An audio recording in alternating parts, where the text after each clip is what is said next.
kajian Ramadan kemarin kita ikuti di masjid ini, akan kita lanjutkan kajian rutin 1 bulan 2 kali di Senin pekan kedua dan pekan keempat bersama saya dalam kitab Tanbihul Ghafilin.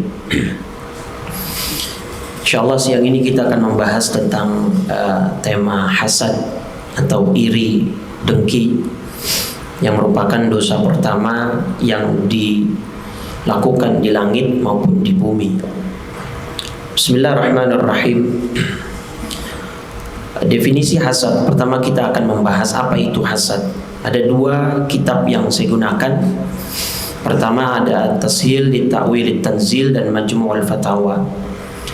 Kurang lebih maknanya dan intinya sama. Hasad itu adalah dia pengen nikmat yang ada di orang lain yang dia iri dengannya itu hilang. Itu hasad yang dimaksud dalam banyak literasi kajian tasawuf atau kajian tazkiyatun nafs. Hasad yang tercela atau yang buruk ketika kita iri dengan nikmat orang, kemudian kita menginginkan nikmat itu hilang dari orang tersebut. Kalau bahasa kekiniannya SMS ya, senang melihat orang lain susah, susah melihat orang lain senang. Na'udzubillah. Nah, jadi intinya seperti itu. Jadi dia nggak suka kalau orang lain dapat nikmat. Dia nggak suka kalau orang lain naik jabatan. Dia nggak suka kalau orang lain dapat rezeki dan seterusnya. Nah, itu hasad. Kemudian larangan hasad cukup banyak dalil yang melarang seorang muslim untuk memiliki sifat tercela ini. Di antaranya adalah hadis riwayat Imam Muslim, ya, wala tahasadu wala tanajashu wala tabaghadu wala tadabaru. Jangan kalian saling hasad, saling dengki, saling menyakiti. Tanajus itu dalam jual beli ya. Ada sifat tercela dalam jual beli yang memang niatnya dari awal ingin menipu dan segala macam. Dan jangan saling membenci, saling cuek gitu ya, saling tidak sapa dan seterusnya. Nah, kemudian di hadis akhirnya, cukuplah seseorang berdosa jika ia menghina saudaranya sesama muslim. Kenapa? Karena setiap muslim dan muslim lainnya itu darahnya haram, hartanya haram, dan kehormatannya haram untuk diusik. Jadi maksudnya apa? Darahnya haram untuk dialiri, hartanya haram untuk dirampas, dicuri dan seterusnya, dan kehormatannya artinya irq, kehormatan itu ya kita jangan bicarakan aib orang lain, kita jangan mengusik ya kehormatan orang lain dan seterusnya. Kemudian, nah sekarang ada masalah. Ketika kita punya nikmat dan sekarang zaman media sosial, banyak orang mengupload, men-share banyak achievement atau pencapaian dia, goals dia dalam hidup, gitu ya, diupload, dilihat oleh banyak orang. Nah, maka tuntunan dalam agama gimana? Kalau kita dapat nikmat, kita punya tujuan, kita punya cita-cita, kita punya goals, harus kita ceritakan atau kita sembunyikan? Nah, pertama misalnya surat Ad-Duha ya. Surat Ad-Duha yang sudah sama-sama kita hafal saya kira. Itu kan wa amma bi ni'mati rabbika fahaddits ya. Di antara perintah Allah ketika kita punya nikmat, kita disuruh apa?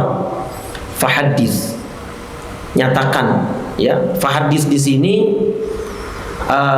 ada ulama yang mengatakan bukan cuma sekedar bercerita gitu ya. Tetapi kita kalau punya nikmat supaya orang sekeliling kita itu ngerasa apa yang kita rasa. Nah, itu maksudnya fahadits itu di situ. Jadi kalau kita dapat rezeki lebih ya, kalau bahasa kitanya ya traktir keluarga kita, ajak ke restoran yang enak makan-makan gitu ya. Itu bagian dari ajaran Islam. Nah, cuma ini bertentangan dan kontradiksi dengan hadis riwayat At-Tabrani ini. Nah tadi hadis surat Ad-Duha ini cocok dengan ayat dengan hadis ini ya. Idza an'amallahu ta'ala 'ala 'abdin ni'matan ahabba ayyura atharaha 'alaihi. Allah kalau beri nikmat kepada seorang, Allah itu suka kalau nikmat itu dilihat oleh orang lain. Artinya orang lain bisa merasakan nikmat yang kita juga rasakan gitu. Maka budaya traktir mentraktir itu budaya Islami sekali ya.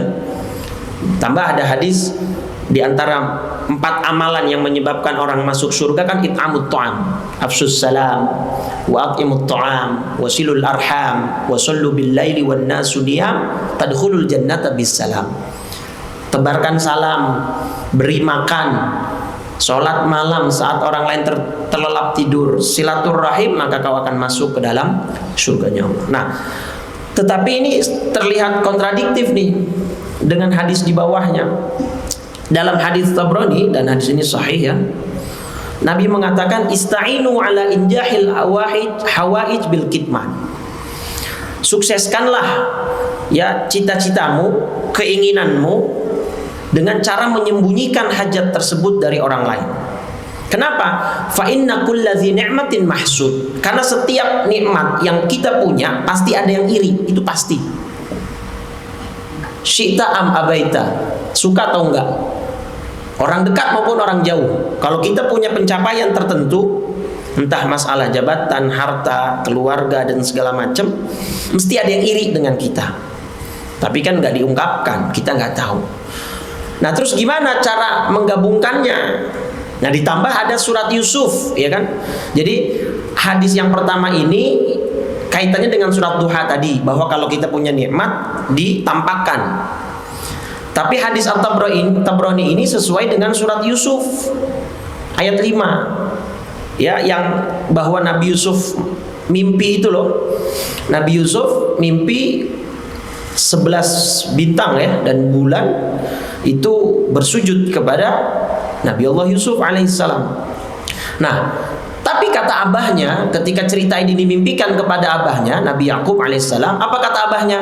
Qala ya bunayya la taqsus ru'yaka ala ikhwatika. Nabi Yakub tahu mimpinya Nabi Yusuf ini adalah sebuah bisyarah, sebuah kabar gembira bahwa Nabi Yusuf kelak akan menjadi seorang nabi. Tapi Nabi Yakub juga peka sebagai seorang ayah. Nabi Yakub kan punya 2 istri ya. Artinya Nabi Yusuf dengan 11 saudaranya yang iri dengan Nabi Yusuf ini kan beda ibu. Ya, Nabi Yakub sayang betul dengan Nabi Yusuf. 11 saudaranya Nabi Yusuf itu iri betul dengan Nabi Yusuf karena diperhatikan dan disayang oleh Nabi Yakub. Nah, Nabi Yusuf punya saudara kandung, siapa namanya? Benyamin. Benyamin itu nama Nabi tuh. Ya, tokoh Betawi itu Bunyamin, Syu'aib. Jadi 2 nama Nabi digabung. Bunyamin, Syu'aib. Jadi nama di Jalan Kemayoran kan. Itu nama Nabi Bunyamin. Bukan nama Nabi, maksudnya keluarga Nabi Bunyamin. Adiknya Nabi Yusuf alaihissalam. Nah, jadi dari ayat ini, ayat 5 surat Yusuf, Nabi Yakub bilang jangan cerita dulu ya ke abang-abangmu tentang mimpimu tadi. Kenapa? Fayakidu laka kaida. Nanti mereka akan membuat tipu daya untuk membinasakanmu. Nah, jadi kayak bertentangan tuh. Surat Ad-Duha tadi nyuruh kita menampakkan nikmat. Ceritanya Nabi Yusuf yang mimpi 11 bintang sujud kepada beliau diperintah untuk jangan diceritakan, berarti suruh disembunyikan. Nah, gimana cara mengkompromikan 2 dalil yang seakan bertentangan ini? Nah, kata para ulama, yang hadis ini yang kedua yang berkaitan tentang cerita Nabi Yusuf tadi, jangan ceritain atau jangan mengumbar kalau hajat kita belum tercapai. For example, misalnya contoh, dia mau bangun rumah tapi duitnya belum ada, baru angan-angan gitu ya. Udah ngumbar kemana-mana, tuh tanah ntar bakal gue beli, bakal gue bikin rumah sekian-sekian segala macam. Tabal belum terlaksana, belum kejadian gitu. Atau mau pergi haji atau umrah, belum pasti tapi dia udah umbar banyak omongan ke orang lain. Nah, ini yang dilarang. Kenapa? Kalau nanti kita belum tercapai cita-cita kita, udah keburu banyak ngomong ke orang lain, ada orang iri. Kan dalam Islam ada namanya penyakit ain, Pak. Pernah dengar nggak? penyakit ain. Ain itu artinya mata. Dan ini hak dalam Islam, benar adanya. Hadis-hadisnya sahih. Di Al-Quran emang nggak ada. Penyakit ain itu ringkasnya, kalau ada orang iri, takjub, hasad sama kita terhadap pencapaian kita, kita bisa celaka gara-gara pandangan orang itu. Cuma begitu doang asalnya. Dia nggak pergi ke dukun, dia nggak minta bantuan orang pinter dalam tanda kutip, enggak. Tapi emang ada orang-orang yang Allah kasih kelebihan begitu. Kalau dia iri sama orang, dia lihat pencapaian orang, apalagi di sosial media segala macam, itu bisa memberikan efek negatif yang bahkan dalam hadis riwayat Al-Baihaqi atau At-Tabrani, saya kurang pasti. Itu kata Nabi, salah satu paling banyak sebab menyebabkan orang mati itu gara-gara penyakit ain. Dan saya ada pembahasan sendiri, kalau kita bahas di sini terlalu lebar. Mungkin nanti kapan-kapan kita singgung. Intinya itu, penyakit ain itu ada, dan salah satu sebabnya gara-gara rasa hasad. Jadi kalau kita belum terlaksana pencapaian kita, cita-cita kita, keep dulu, hold, jangan diumbar. Tapi begitu sudah jadi, bangun rumah sudah selesai, kepastian mau berangkat umroh haji sudah oke, itu kan. Kemudian anak misalnya ya sudah lulus segala macam. Nah, kita biasanya di adat kita ada istilah tasyakuran. Nah, tasyakuran itulah implementasi dari fa'amma bi ni'mati rabbika fahaddits. Itu dia. Tapi kalau belum selesai jangan ngumbar-ngumbar, jangan, kalau orang Betawi bilang tuh jangan ngagul. Ngomongnya jangan tinggi. Ntar yang ada ketulah sama omongan sendiri, yaitu gara-garanya. Jadi ini tuntunan dalam agama ya. Karena setiap orang pasti punya rasa iri, Pak. Setiap orang pasti punya rasa iri. Ya, ini hadis riwayat Al-Haythami dan At-Tabrani. Status ini hadis ini hasan. Kata Nabi, salasatun la yanju minhunna ahadun. Ada 3 hal yang nggak mungkin orang terlepas darinya. Yang pertama adzan, ya, prasangka. Orang nggak mungkin nggak punya prasangka. Yang kedua al-hasad, rasa iri dengki. Nggak mungkin nggak punya rasa iri. Ya, watirah, tirah itu tahayul ya. Jadi kalau ada burung berkicau, dia bilang wah ini bakal datang sial. Atau ada hal-hal tertentu, wah ini bakal bencana segala macam. Nah, poin saya di sini Pak, kalau setiap orang nggak mungkin terlepas dari sifat hasad, terus apa yang harus kita lakukan? Nah ini kata Nabi, idza hasadta fala tabghi. Kalau kamu punya rasa dengki, tiba-tiba ngelihat orang lain dapat nikmat kok kamu sebel, kamu lihat abang kamu lebih sukses kok kamu iri, kamu ngelihat adik kamu lebih hebat kok kamu minder dan segala macam, fala tabghi, maka simpan aja itu. Rasa dengki itu simpan, jangan dijadikan action. Itu kira-kira. Nah, dari kitab aslinya, kitab Tambil Ghafilin, pengarang kitabnya menjelaskan gini, wa idza hasadta fala tabghi, ya, kalau kamu punya rasa hasad itu muncul, jangan dinyatakan, jangan dikeluarin. Ya, walau simpan itu fi qalbika, dalam hatimu, fala tuzhirhu, jangan ditampakkan. Wala tazkur anhu bisu, enggak usah diomong-omongin ke orang. Simpan aja, udah pendem. Kenapa? Fa innallaha ta'ala la yu'akhiduka bima fi qalbika.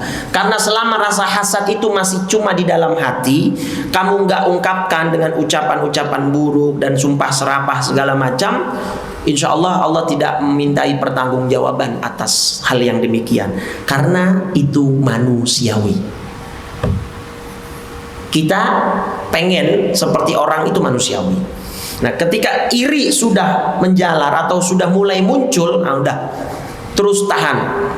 Jangan lam taqul bilisanik, jangan diomongin, atau ta'mal amalan, atau kamu berlaku apa yang tadi bisa mencelakakan orang yang kamu iri tadi. Itu poinnya. Jadi selama hidup di dunia dan selama manusia itu masih hidup, pasti ada rasa iri dengki yang akan muncul di dalam hatinya. Itu hadisnya. Ayatnya, hasad hanya akan bersih 100% di surga. Sekali lagi, hasad atau iri dengki akan bersih 100% dari hati manusia, itu hanya di surga. Selama hidup di dunia tidak. Surat Al-A'raf surat 7 ayat 43, ayatnya wa naza'na ma fi sudurihim min ghillin, dan kami akan mencabut rasa dendam dari dalam dada mereka, tajri min tahtihimul anhar, saat di bawah mereka mengalir sungai-sungai. Berarti di mana nih? Surga. Gitu ya. Jadi, saya coba buka tafsirnya. Yang saya buka ini kitab Tafsir Al-Maraghi, ya, karya Imam Ahmad Mustafa Al-Maraghi, salah seorang ulama terkemuka dari Mesir.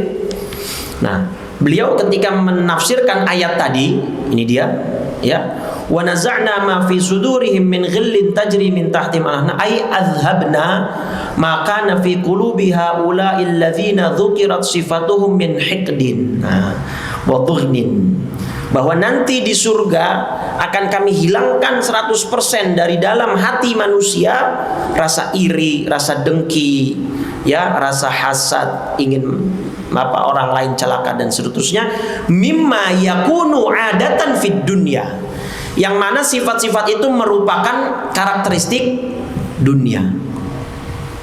Jadi selama di dunia kita nggak bisa terlepas dari sifat hasad, itu pasti ada. Bahkan termasuk para asatif, iya. Termasuk para ahli agama, iya. Tapi mereka punya penawarnya, kira-kira begitu. Mereka tahu cara mengelola hati mereka. Makanya kan ada salah satu potongan video Gus Baha, itu beliau nggak senang kalau didatengin para kiai gitu ya.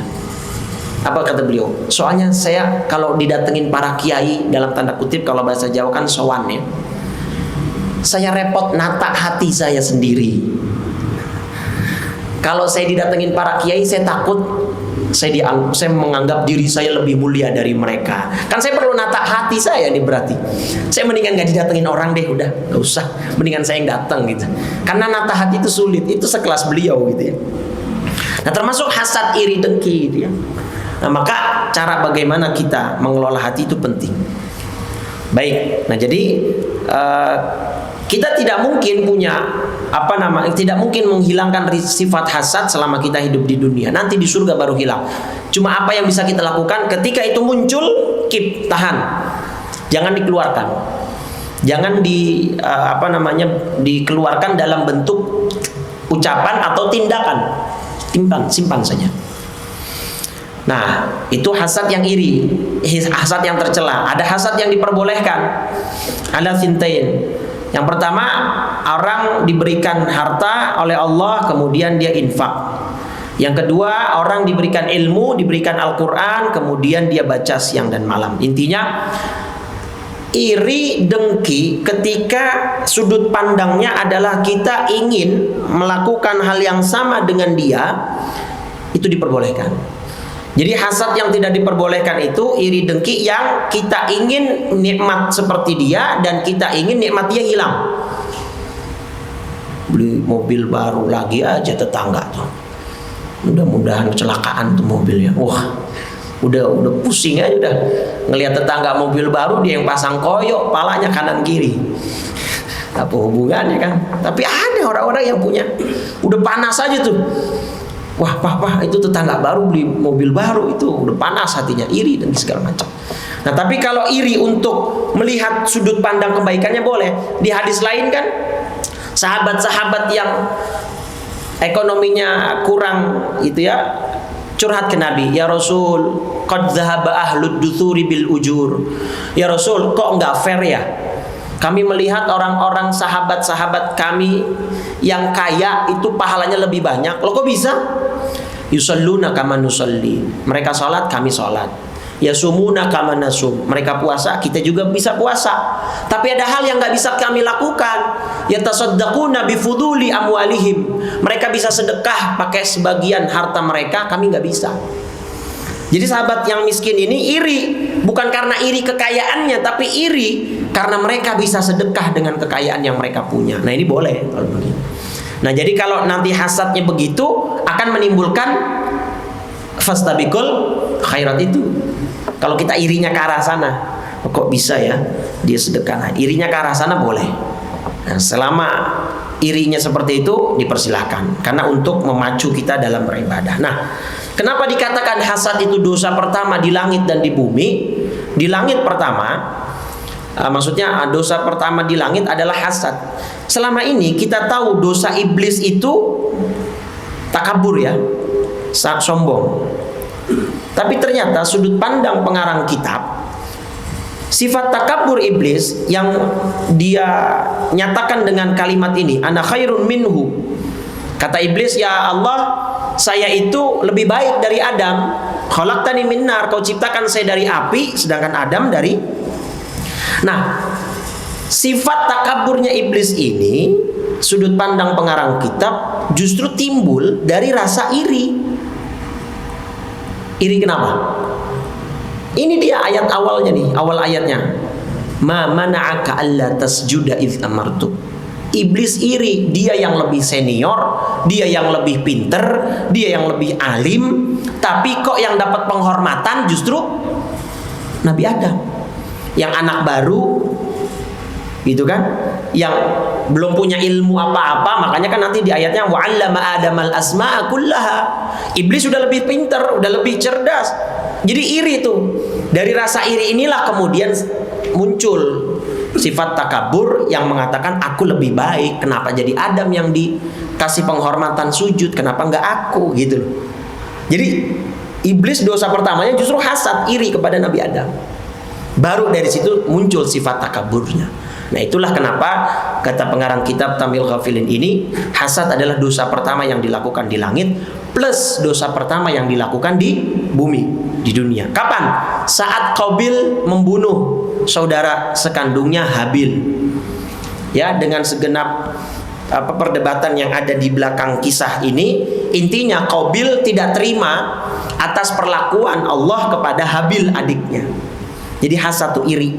Sehingga kemudian Qabil membunuh Habil karena kurban Qabil diterima dan korban Habil diterima dan korban Qabil tidak diterima. Akhirnya Qabil membunuh saudaranya Habil. Itu ada di kisah surat Al-Maidah ayat 27.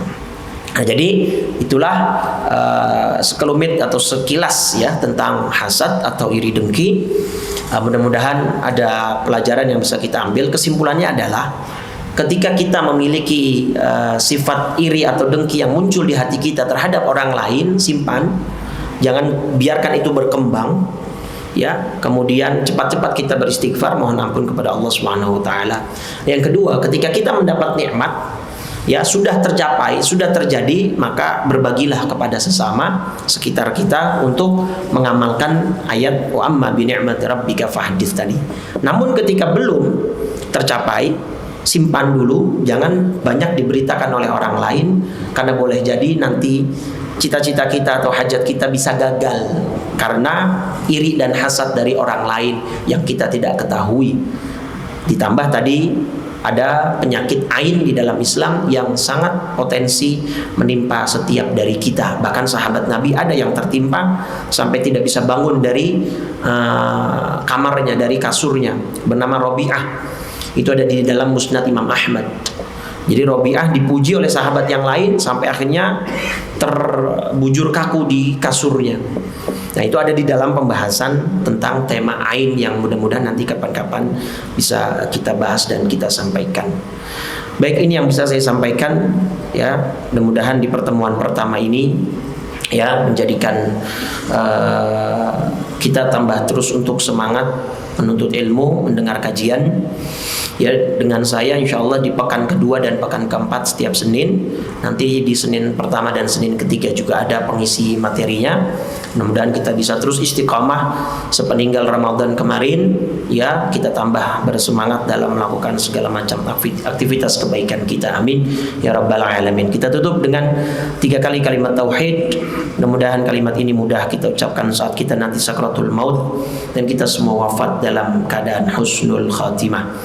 Afdalu ma qultuhu ana wan nabiyyuna min qabli la ilaha illallah la ilaha illallah la ilaha illallah Muhammadur Rasulullah sallallahu alaihi wasallam kalimatu haqqin 'alaiha nahya wa 'alaiha namut wa biha nub'atsu insyaallah ta'ala minal aminin. Allahumma inna nas'aluka husnal khatimah wa na'udzubika min syarril 'aqibati wa su'il khatimah. Allahumma naqqi qulubana minal hiqdi wal hasad. Allahumma naqqi qulubana minal hiqdi wal hasad. Allahumma naqqi wa tahhir qulubana minal amradi wal asqam wa anta a'lamu biha birahmatika ya arhamar rahimin. Rabbana atina fid dunya hasanah wa fil akhirati hasanatan wa qina adzaban nar. Sallallahu ala sayyidina Muhammadin wa ala alihi wa sahbihi wa sallam. Walhamdulillahi rabbil alamin. Subhanakallahumma wa bihamdika asyhadu an la ilaha illa anta astaghfiruka wa atubu ilaik. Wal afu minkum. Assalamualaikum warahmatullahi wabarakatuh.